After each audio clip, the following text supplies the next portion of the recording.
Hello दोस्तों, तो आज की इस वीडियो में मैं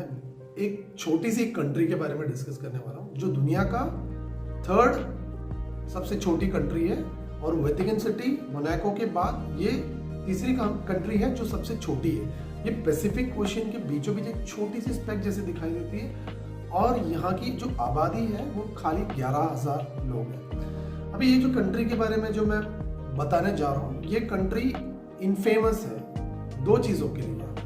तो जो पहला वाला जो चीज़ है कि यहाँ के जो लोग हैं ना, सबसे ज़्यादा दुनिया में सबसे ज़्यादा सिगरेट फूकने वाले हो यहाँ के लोग हैं और ये जगह का नाम है नाउरू। और दूसरी जो चीज़ है जो जिसके लिए ये इनफेमस है वो है यहाँ के लोग सबसे ज़्यादा ओबीस है, यानी कि मोटापन। यहाँ के लोग बहुत ज़्यादा मोटा है और यहाँ पे अगर देखा जाएगा तो almost 70 to 80% of the population यहाँ पे ओबीस है, यानी कि मोटापन का शिकार है यहाँ पे। इसके बहुत सारे वजह से वो वीडियो के आगे में बताने वाला हूँ। जैसे कि मैंने बताया कि यहाँ के लोग ओबीस या मोटापन का शिकार है, इसका रीज़न ये है कि बेसिकली यहाँ के 90% लोग अनएम्प्लॉयड है और ये लोग जो यहाँ पे रहते हैं वो बाहर से जो इम्पोर्ट करते हैं, जो चिकन या मटन या जो पिग या जो अलग अलग नॉन वेजिटेरियन जो खाना मंगाते हैं उसमें से ज़्यादातर फैटी वाला जो पार्ट होता है वही चीज़ ज़्यादा मंगाते हैं और उसी को फ्राई करके ज़्यादा खाते हैं, कंज्यूम करते हैं। तो इस चीज़ की वजह से अनएम्प्लॉयमेंट और ये जो अनहेल्थी फूड खाने का जो प्रैक्टिस है, ये दोनों चीज़ों की वजह से ही यहाँ के लोग ज़्यादा ओबीस है और डायबिटीज़ का भी बहुत ज़्यादा शिकार है। और उसकी वजह से यहाँ पे एम्पुटेशंस भी बहुत ज़्यादा होते हैं लोगों का, यानी कि मोटापन के बाद डायबिटीज़ का भी शिकार हो जाते हैं और उनका एम्पुटेशन भी हो जाता है। ये जो कंट्री थी 1975 में एक्चुअली दुनिया की सबसे रिचेस्ट कंट्री थी और अमेरिका को भी इसने ओवरटेक कर लिया था। इसका रीज़न था कि बेसिकली इस कंट्री में फॉस्फेट के जो डिपॉजिट से बहुत ज़्यादा थे और यहाँ पे फॉस्फेट का माइनिंग बहुत ज़्यादा तक में हो रहा था, यानी कि फॉस्फेट सोने से भी ज़्यादा महंगा था। और उस टाइम पे उन्होंने इतना फॉस्फेट भेजा कि उनकी कंट्री इतनी अमीर हो गई थी कि बेसिकली वो अमेरिका की जीडीपी से भी उनका ज़्यादा हो गया था एक्चुअली। ये जो कंट्री है ना नाउरू, एक छोटी सी कंट्री है और एक एंड से लेके दूसरे एंड तक जाने के लिए आपको खाली 20 मिनट लगेंगे और आप उस आइलैंड के कहीं से भी घूम के जाओगे ना तो वहीं पॉइंट पे आप वापस भी आ जाओगे। यहाँ पे टूरिस्ट लोग को या कॉमनर को जाने में बहुत ही ज़्यादा दिक्कत है क्योंकि यहाँ पे उतने ज़्यादा फ्लाइट सर्विसेज है नहीं और अगर फ्लाइट में जाना भी है तो आपको 4 या 5 फ्लाइट अलग अलग कंट्री में जाके पकड़ के ही आप यहाँ पे आ सकते हैं। और यहाँ के एयरपोर्ट की खासियत ये है कि बेसिकली जैसे कि हमारे गाँव में ट्रेन जाती है तो कार्स वहाँ पे रुक जाती है ना, वैसे यहाँ पे प्लेन जब जाती है तो कार वहाँ पे रुक जाता है, यानी कि एयरपोर्ट के बीचों बीच से रोड जाता है। और अगर चाहे तो आप एयरपोर्ट में भी जाके खेल भी सकते हो, यानी कि एयरपोर्ट भी पूरा ओपन है, यानी कि वहाँ पे कोई रिस्ट्रिक्शन नहीं है कि तुम एयरपोर्ट में नहीं जा सकते। ये जो कंट्री है बेसिकली एक ज़माने में मनी लॉन्ड्रिंग में बहुत ज़्यादा फेमस हो गया था। इसका रीज़न भी था, इसका मेन रीज़न ये था कि बेसिकली जब फॉस्फेट माइनिंग जब 1975 में, जैसे कि मैंने बताया कि बहुत अमीर हो गए थे फॉस्फेट माइनिंग की वजह से, और उसके बाद जब फॉस्फेट का जो डिपॉजिट कम हो गया तो इन लोग मनी लॉन्ड्रिंग में चले गए थे। एक्चुअली बेसिकली अलखेदा,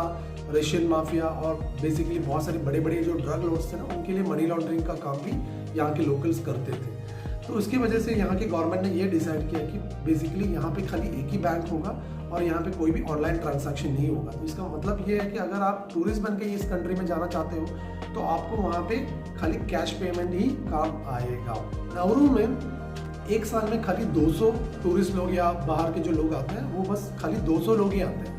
यानी कि उनके पास पैसे भी बहुत ज़्यादा है और उनको पता भी नहीं कि इस पैसे का क्या करना है। तो एक पॉइंट पे उन्होंने ये भी किया था कि अलग अलग कंट्रीज में उन लोग ने ये प्रॉपर्टीज बहुत सारी खरीद के रखी, जैसे कि बड़े बड़े होटल्स, बड़े बड़े बिल्डिंग्स, और उसको रेंट पे दिया था, यानी कि यहाँ की गवर्नमेंट ने। ये तब हुआ जब फॉस्फेट डिपॉजिट कम हो गया और उनको सोर्स ऑफ इनकम चाहिए था उनकी कंट्री को चलाने के लिए। तो उनको ये आइडिया है कि क्यों ना हम लोग दूसरे कंट्रीज में बहुत सारे प्रॉपर्टीज खरीद के रखें और उसको रेंट पे दें या होटल बना के रखें। तो अलग अलग कंट्रीज में अलग अलग प्रॉपर्टीज उन्होंने खरीद के रखा था। यहाँ की पार्लियामेंट में भी अगर देखो, छोटी सी एक पार्लियामेंट है और खाली यहाँ पे 19 सीट्स है पार्लियामेंट में, यानी कि इतनी छोटी पार्लियामेंट है कि खाली 19 लोग ही बैठ सकते हैं उसके अंदर। मे बी एक्स्ट्रा चेयर डाल के और भी लोगों को बिठा रहे होंगे, लेकिन उसकी इतनी ज़रूरत नहीं है क्योंकि इतनी छोटी कंट्री है, वहाँ पे इतने ज़्यादा मैटर्स नहीं होते, क्राइम रेट भी उतना ज़्यादा है नहीं, एक पुलिस स्टेशन भी है, 11 स्कूल है और एक यूनिवर्सिटी है। और वैसे जो भी इंसान के लग्जरी और कंफर्ट के लिए जो भी चीज़ें चाहिए वो सब 1 या 2 के क्वांटिटी में वहाँ पे है। तो बेसिकली ये कंट्री के जो लोग हैं बहुत ही अच्छे हैं, बहुत ही फ्रेंडली हैं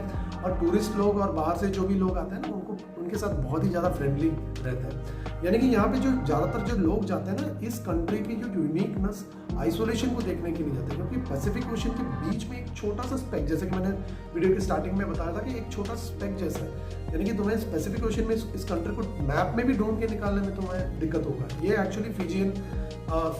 जो आइलैंड्स हैं और जो समोआ आइलैंड्स है, तो अलग अलग जो आइलैंड्स हैं उनसे भी बहुत ज़्यादा दूर और पैसिफिक ओशन के बीच में एक छोटा सा एक कंट्री है। यहाँ की जो पब्लिक है ना वो लग्जरी गाड़ियाँ चलाना बहुत ही ज़्यादा पसंद करते हैं, लेकिन प्रॉब्लम ये है कि यहाँ पे चलाने के लिए वो जो स्पोर्ट्स कार की जो परफॉर्मेंस है वो फील करने के लिए यहाँ पे जगह नहीं है। तो ऐसा भी एक स्टोरी यहाँ पे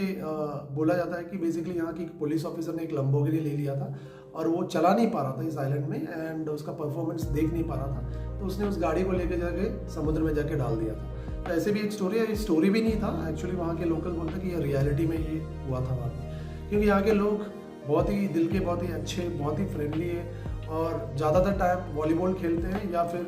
मछली पकड़ने के लिए जाते हैं। जब मैं नौरू को देखता हूँ ना तो मुझे बहुत ही अच्छा लगता है, यानी कि मुझे भी ऐसा लगता है कि एक दिन इस कंट्री में जाना है, इस आइलैंड में जाना है और वहाँ पे जाके रहना है, एटलीस्ट 1 या 2 महीने वहाँ पे रह के वो आइसोलेशन फील करना है। क्योंकि यहाँ पे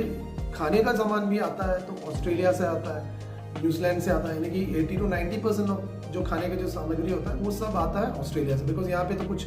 उगता ही नहीं है, यानी कि ना वेजिटेबल्स ना क्रॉप, कुछ भी नहीं उगता, बिकॉज वहाँ का जो सॉइल है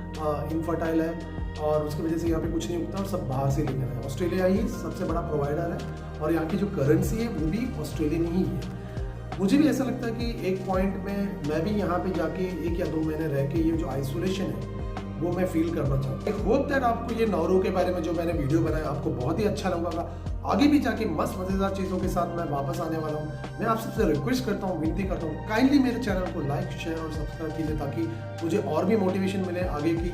कि मैं और भी ज़्यादा वीडियोस बनाऊँ आपके लिए। प्लीज़ मैं आपसे रिक्वेस्ट करता हूँ एक और बार, काइंडली मेरे चैनल को लाइक, शेयर और सब्सक्राइब कीजिए। Until the next video, signing off.